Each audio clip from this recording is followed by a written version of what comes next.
dinner with one historical photographer, who would that be? Probably, if I could do that, I would have dinner with Alfred Stieglitz. And because Alfred Stieglitz, in a way, represents a kind of lineage that I feel that I'm a part of. And what would I ask him? I would ask him what photographs that he made. When did he start using the term equivalent to speak about them? The idea of the photograph having a kind of literary meaning, or in his case, he said that his equivalence related to music. Well, I think the reason I converted one camera to infrared was that I had seen some work on Facebook that I liked, that someone was doing. And then I was thinking about infrared because in the 1950s, 1955 actually, I drove Minor White around upstate New York when he was making infrared images. And I was interested in it, but when I played with the film and made some photographs that I liked, I had some problems with the contrast in the highlights and a certain loss of detail. So I kind of put infrared aside in terms of film. But then I started rethinking it when I saw these infrared images recently. And the reason I converted the camera was that the new form, this form of infrared being built into the camera, gave me a lot more possibilities in terms of tonality and working with the image. And so now I'm going to re-photograph some of my Jungle Road sequence photographs, or the area where I worked before, but this time in black and white infrared. This camera, was it a digital camera that you had? Yes, I can. It's a digital camera, a Sony A7R. Well, in recent years, I have done very little street photography. Almost everything I've done for the last, 15 years or so has been in Hawaii, in the northern area of Hawaii, where there's a very intense tropical rainforest area. And so that is what has attracted me recently. The last street photography I did was in Japan. This is another project I've been working on where I've been photographing in Kyoto, and I'm doing a kind of rethinking of the 100 views, the same kind of approach that Hiroshige used in Tokyo in 1857. So I'm doing 100 views of Kyoto. My father was a newspaper publisher, and we knew several photographers. One of them was his name was Michael Todd, and he was actually the head photographer for Fisher Body. He photographed in the 1930s. He did these very exquisite, almost Hollywood-like photographs, color photographs, using a one-shot color camera.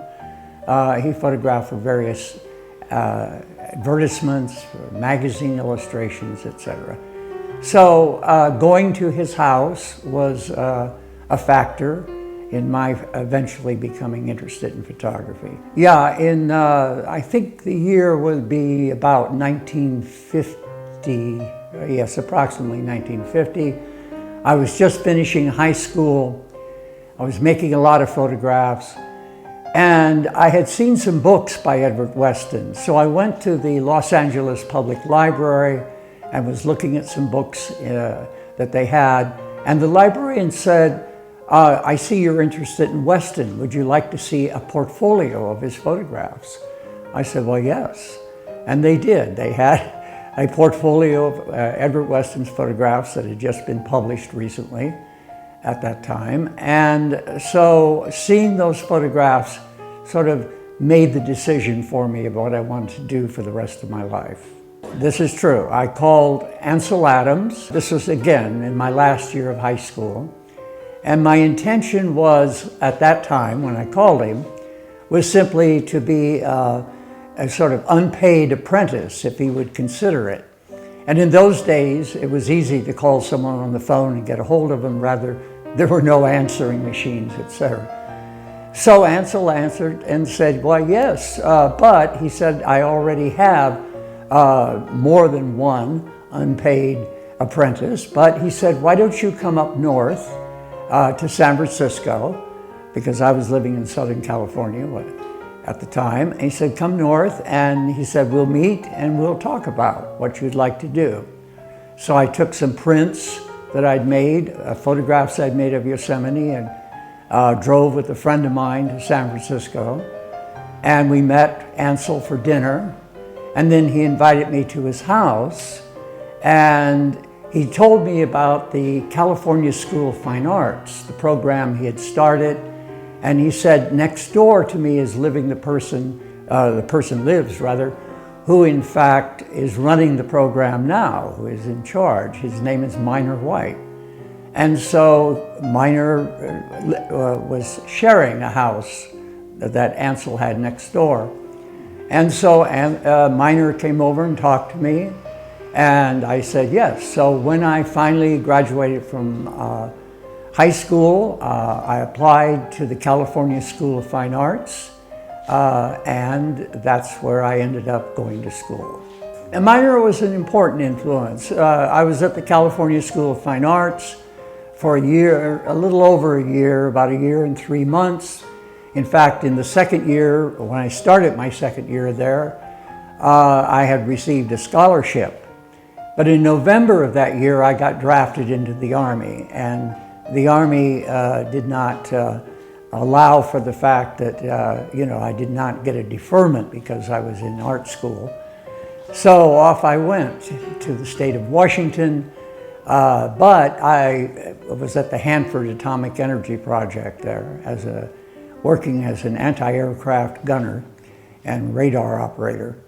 But then what happened was I would hitchhike to San Francisco. I would see Ansel, I'd see Minor, I'd see my former classmates. So I spent as much time as I could going to San Francisco and visiting my friends. No, this is while I was in the Army. I would hitchhike from Hanford, Washington. Every pass I got, I would go to San Francisco. That's a long ways. It was. That's pretty intense. Minor was very rooted in the idea of photography as a fine art. And he approached it in a very literary way because Minor was also a poet. One of his tasks in life was, when he was in his early 30s, was to write 100 sonnets, which he did.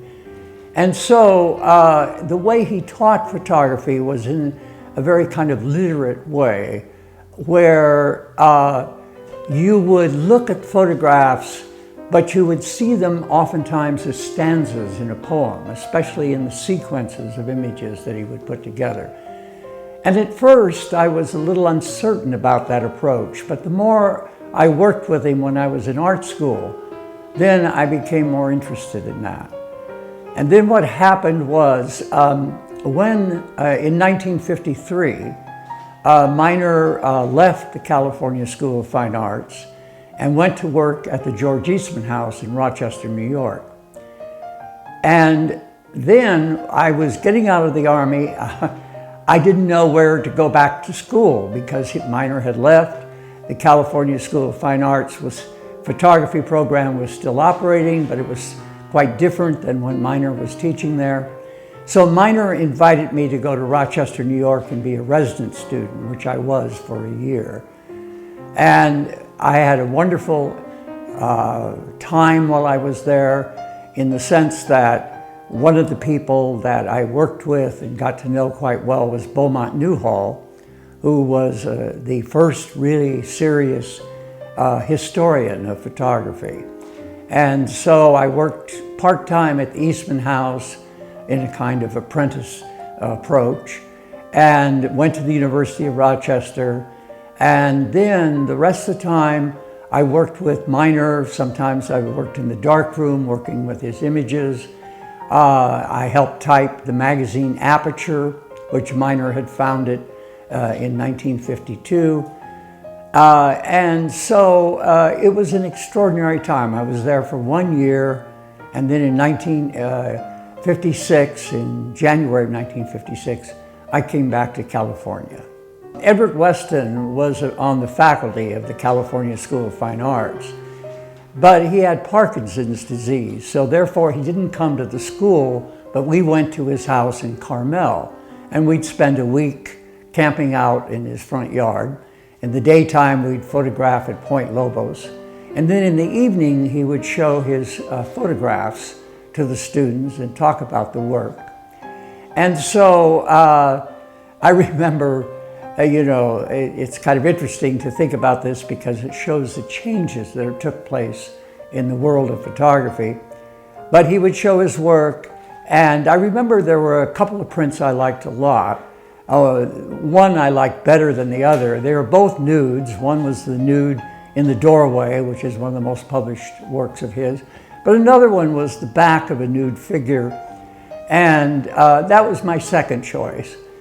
And Edward said to us, any photograph you'd like to buy, you can buy it for $25, which was like a $10 discount over what he would have normally sold the print for.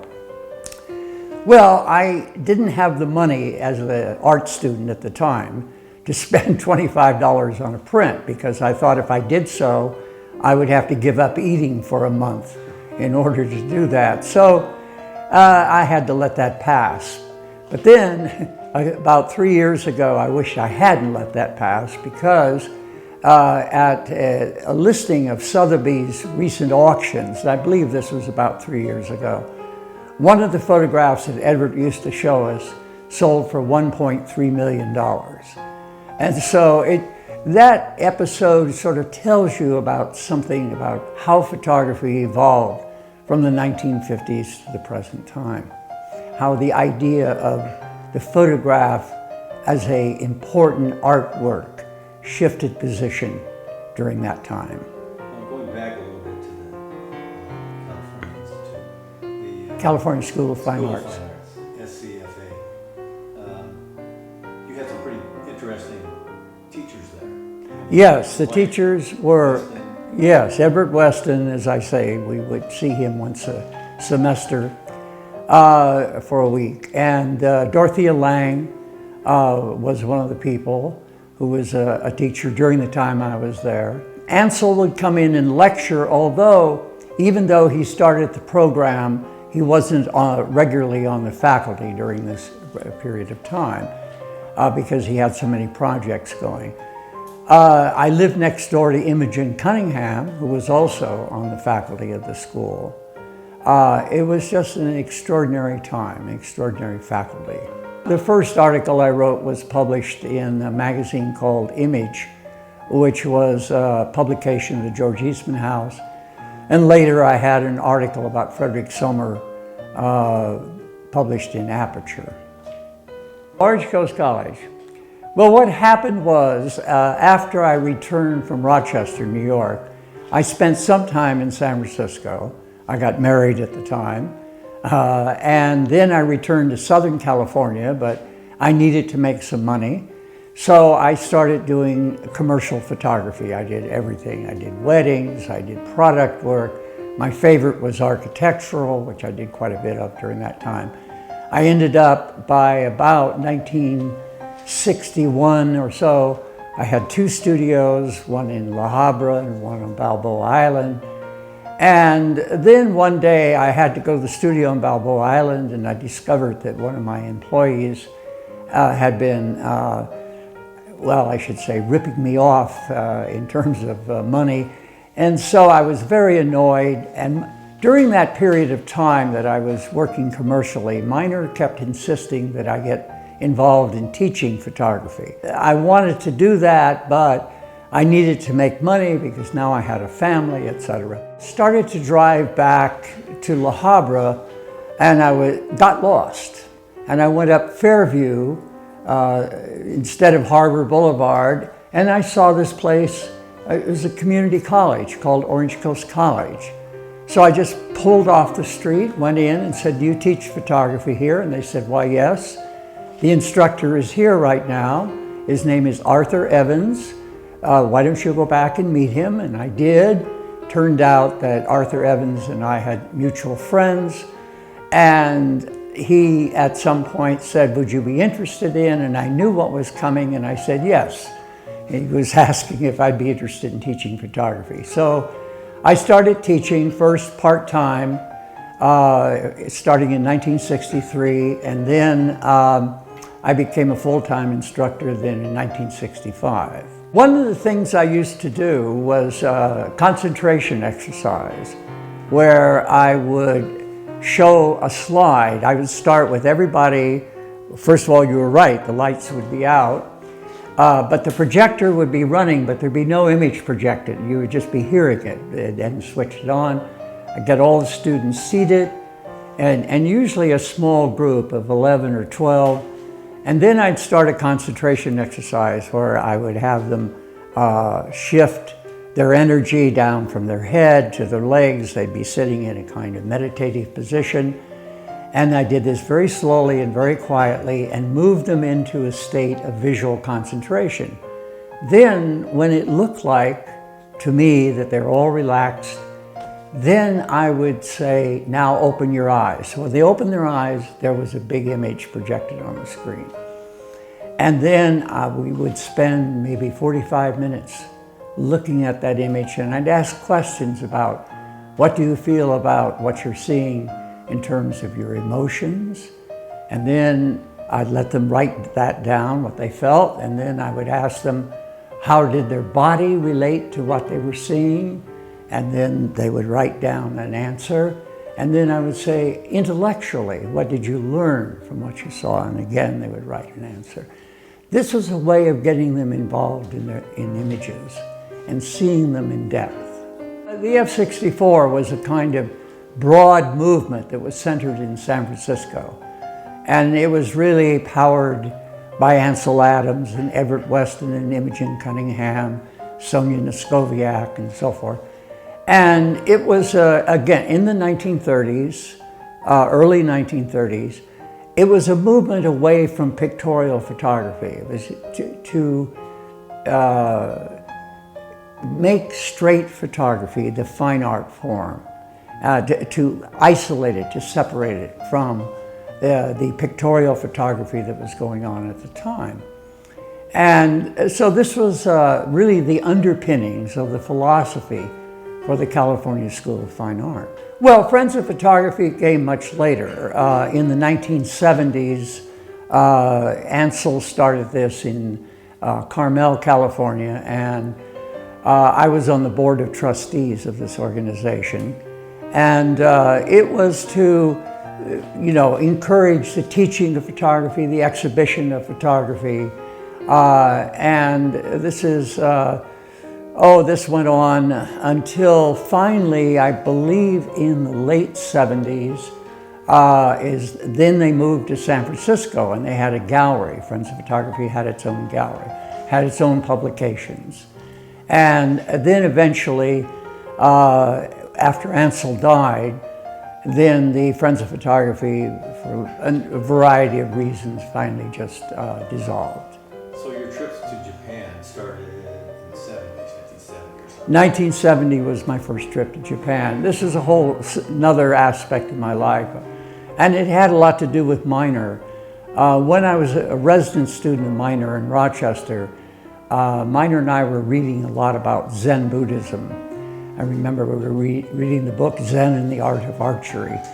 And I also got very interested in Japanese ink painting.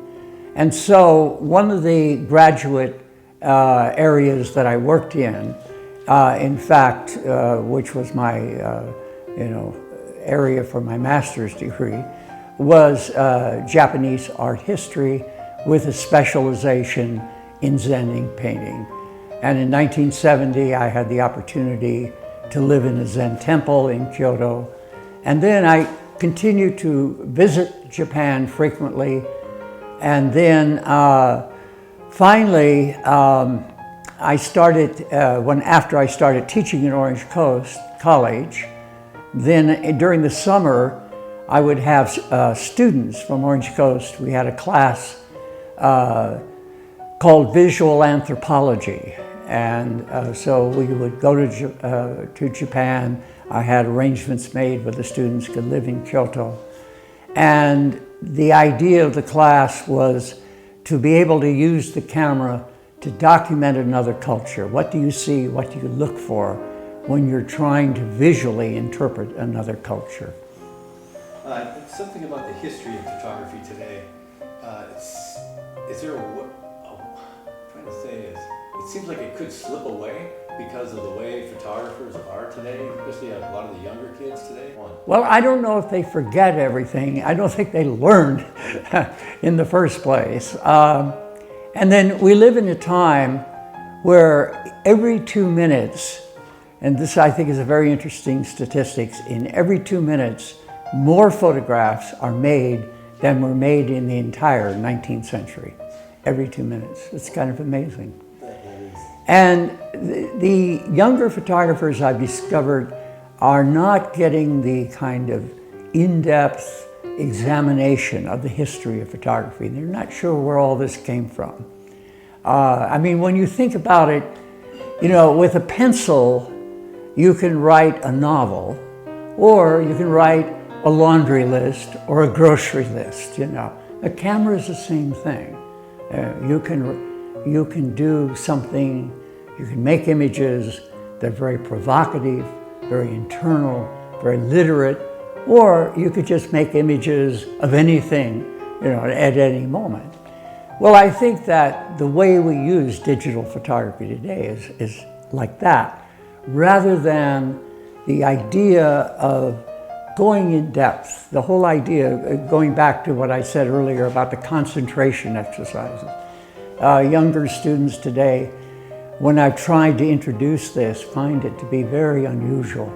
You know, and yet in the early, we'll say mid to late 1960s, everyone knew about these, well, I say everyone, students, serious students in photography knew about these exercises, so it was interesting. The zone system. Well, the zone system was practiced, as you know, first person who wrote about it was Ansel Adams, who really defined what it was. And then we used the zone system at the California School of Fine Arts. And then when I was teaching photography at Orange Coast College, I also taught the zone system there. Most of the kids today think it's a diet. I noticed that on my Facebook, there's a ton of people still doing black and white photography. Oh, yes. Still carrying around a camera and using film and going through that whole process. Well, I'm still doing black and white photography too. But you're not using film. No, not using film at the moment. I'm kind of glad not to sit in the dark personally. Well, I have had no problem with that idea of making the transition. It isn't how you make it. It's what ends up on the wall, you know, and what you're looking at, and not how it got there. You know, I think for me, I use the iPhone for sketching. It's a form of sketching for me. I was teaching these concentration exercises recently. I sort of brought them back to a group in Hawaii. I was working with them with this.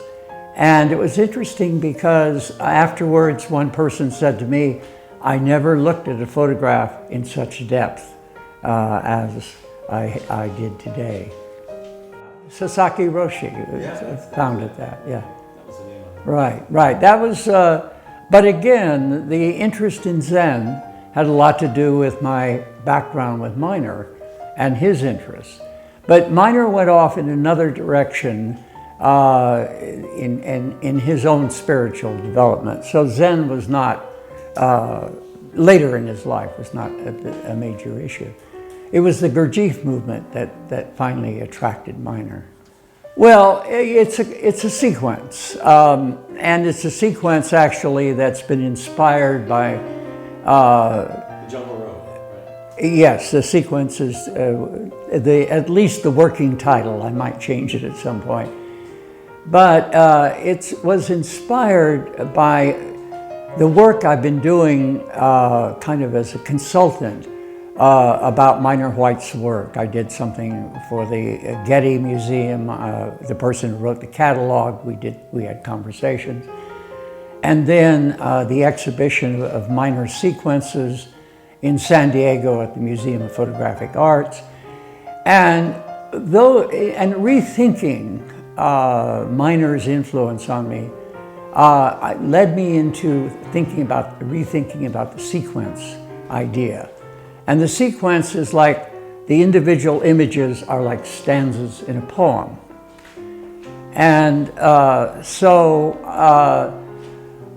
that has been the approach. And basically what I'm doing is starting in the northern part, north of Hilo, and then working south to the volcano.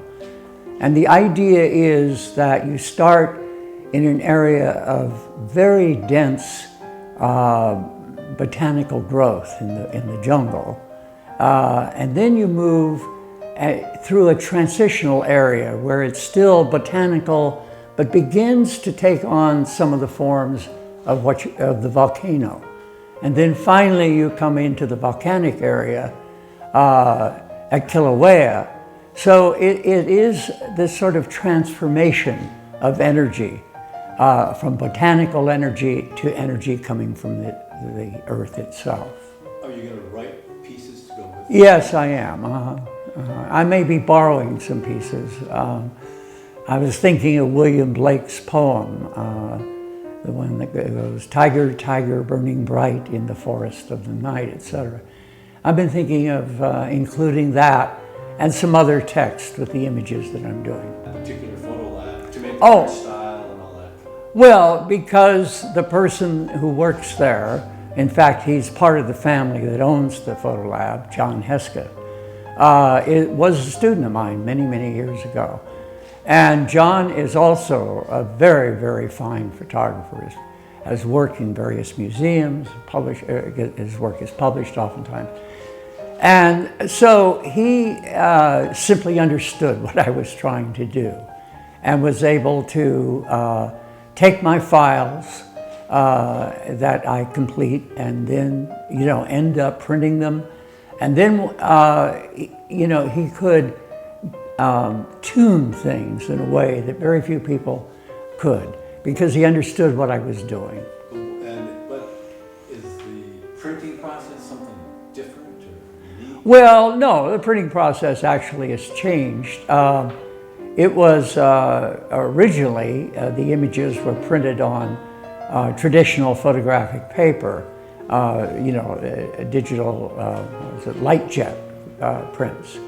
But the light jet is beginning to disappear, so John started working with inkjet prints, and finally got that tuned up to where the images, are able to define what I'm trying to do. Okay, John. Thank you. Good job.